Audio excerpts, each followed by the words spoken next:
रामपुर गांव में विक्रम नाम का एक आदमी बाजार में जलेबी का ठेला लगाया करता था। विक्रम के ठेले के पास ही राजाराम नाम के मिठाई वाले की दुकान थी। राजाराम काफी घमंडी था। राजाराम की दुकान पर ग्राहकों की लाइन लगी रहती थी, लेकिन विक्रम के ठेले पर ग्राहक बिल्कुल ना के बराबर होते थे। इससे विक्रम काफी दुखी था। विक्रम अपनी पत्नी राधा और बेटे कैलाश के साथ रहता था। विक्रम के घर की स्थिति बहुत ही खराब थी। अरे राधा, जरा एक गिलास पानी तो ला दो।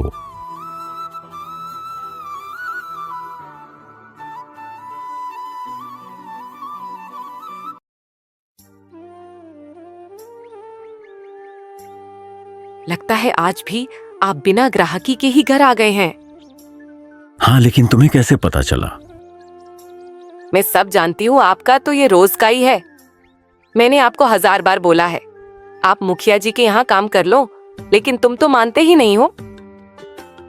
तुम्हें तो पता है मेरा ठेला पहले तो बहुत अच्छा चलता था, लेकिन जब से वह नई दुकान खुली है तब से मेरा ठेला कम चल रहा है। मैं कुछ नहीं जानती हूँ। तुम अब ये जलेबी का ठेला नहीं चलाओगे। तुम चाहती हो कि मैं ये ठेला बंद कर दूं? हाँ, आप मुखिया जी के यहाँ काम कर लो। ऐसा करने से कम हमारा पेट तो भरेगा। तुम्हें तो पता है ये ठेला मेरे स्वर्गवासी पिताजी का है। मैं इसे बंद नहीं कर सकता हूं। तुम कुछ दिन रुक जाओ, सब कुछ पहले जैसा हो जाएगा। हाय, मैं क्या करूं इस आदमी का? तुम यह तो सोचो कि घर में खाने का कुछ भी नहीं है। अब तो हम हमारा पेट भी कहां से भरे। हमारे एक छोटा बच्चा भी है, कम से कम उसका तो ख्याल कर लो। हाँ राधा, मुझे पता है भगवान हमारी भी कभी सुनेगा। हमारे भी अच्छे दिन आएंगे, हमारी जलेबी भी वापस बिखेगी। ठीक है, मैं मेरे बेटे को लेकर मेरे गांव जा रही हूँ। जिस दिन तुम्हारे जलेबी का ठेला अच्छा चलने लग जाए उस दिन मुझे लेने आ जाना। तब तक मुझे अपना चेहरा मत दिखाना। इसके बाद विक्रम की पत्नी अपने बेटे कैलाश को लेकर अपने भाई के पास चली जाती है और विक्रम उसे देखता रह जाता है। विक्रम उदास हो जाता है।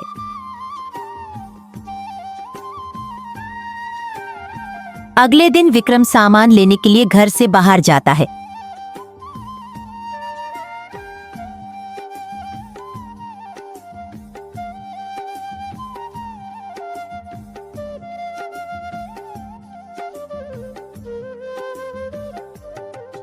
अरे पवन भाई, जरा 2 किलो चीनी तो दे दो। अरे विक्रम भाई, चीनी के भाव तो आसमान को छू रहे हैं। 1 किलो चीनी के 80 रुपए हैं। अरे ये क्या हुआ है? पिछले हफ्ते तो मैं 40 रुपए किलो में लेकर गया था, एकदम ऐसा क्या हो गया?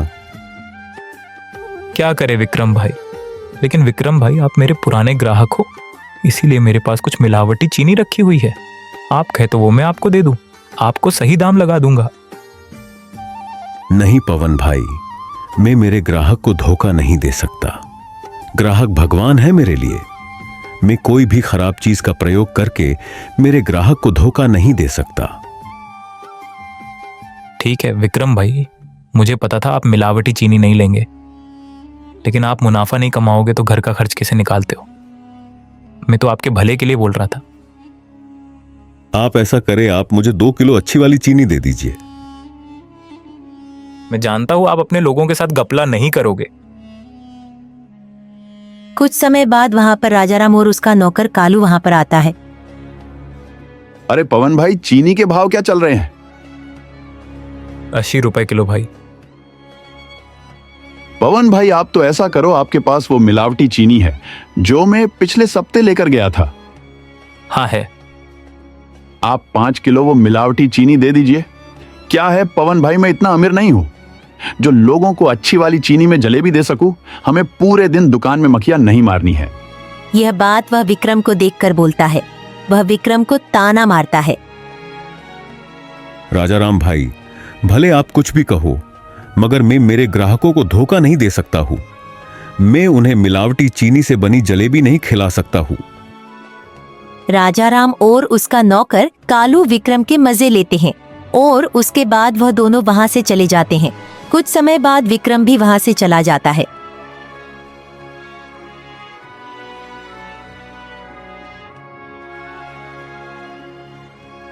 बाजार में राजाराम की दुकान पर बहुत सारे ग्राहक जमे हुए थे, लेकिन विक्रम के ठेले पर कोई भी ग्राहक नहीं था।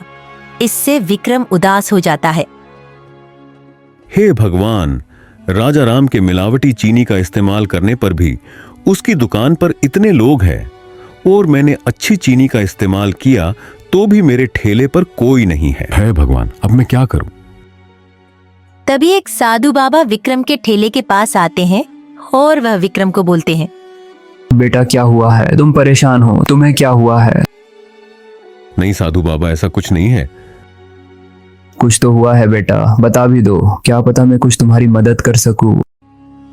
कुछ नहीं साधु बाबा, अब मैं क्या करूं? इतना सब कुछ करने पर भी मेरी जलेबी बिल्कुल नहीं बिकती।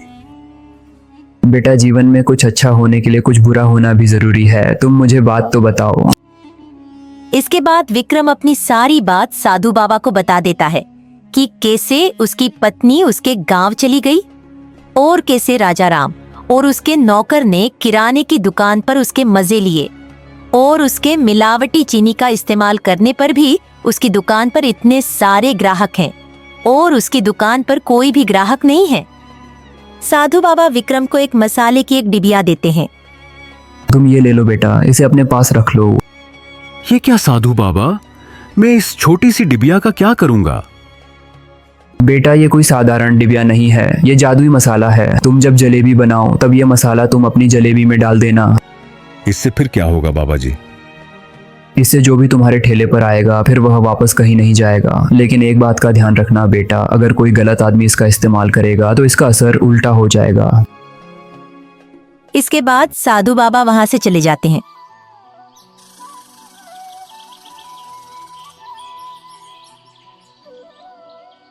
इसके बाद विक्रम उस मसाले की डिबिया को लेकर घर चला जाता है। अगले दिन विक्रम उस जादुई मसाले से बनी जलेबी को बाजार में बेचता है। अरे भाई, जरा 1 किलो जलेबी तो देना। भाई जरा 2 किलो जलेबी देना। अरे विक्रम भाई, आधा किलो जलेबी तो देना। राजाराम के सारे ग्राहक विक्रम के ठेले पर जाने लग जाते हैं। राजाराम ये सब देखकर हैरान हो जाता है। वह अपने नौकर को कहता है, अरे कालू, ये अचानक ऐसा क्या हो गया जो हमारे सारे ग्राहक इस विक्रम के ठेले पर जा रहे हैं? क्या पता मालिक, मैं भी यह सब देखकर हैरान हूँ। धीरे धीरे विक्रम की सारी जलेबी बिक जाती है। अरे वो, आज तो मेरी सारी जलेबी बिक गई और कमाई भी आज बहुत हो गई है। ये बाबा जी की बात तो सही निकली। ऐसा करता हूं, मैं आज ही रानी को घर वापस ले आऊंगा और बाबा जी के और जादुई मसाले के बारे में उसे भी बताऊंगा। इसके बाद विक्रम अपनी पत्नी रानी को लेने के लिए उसके गांव के लिए निकल जाता है।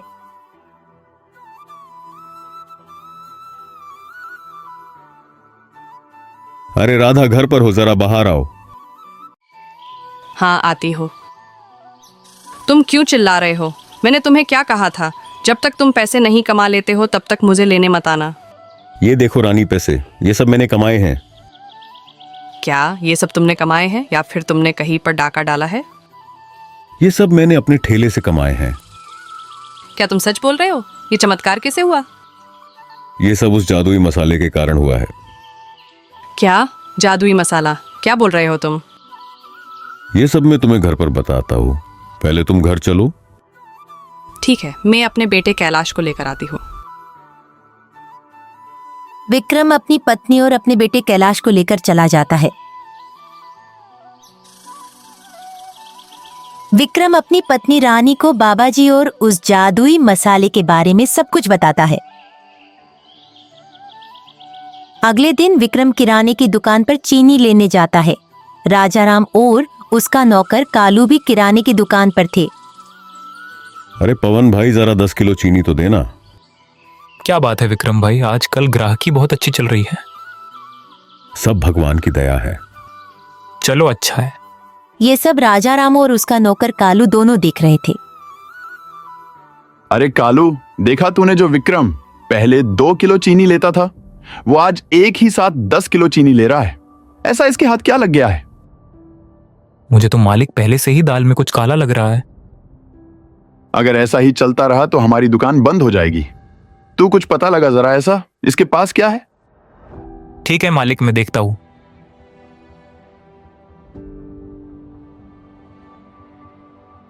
कालू जादुई चीनी के बारे में सब कुछ राजाराम को बताता है। अच्छा, तो ये बात है। तभी मैं सोचूं, ये विक्रम की जलेबी अचानक इतनी कैसे बिकने लग गई?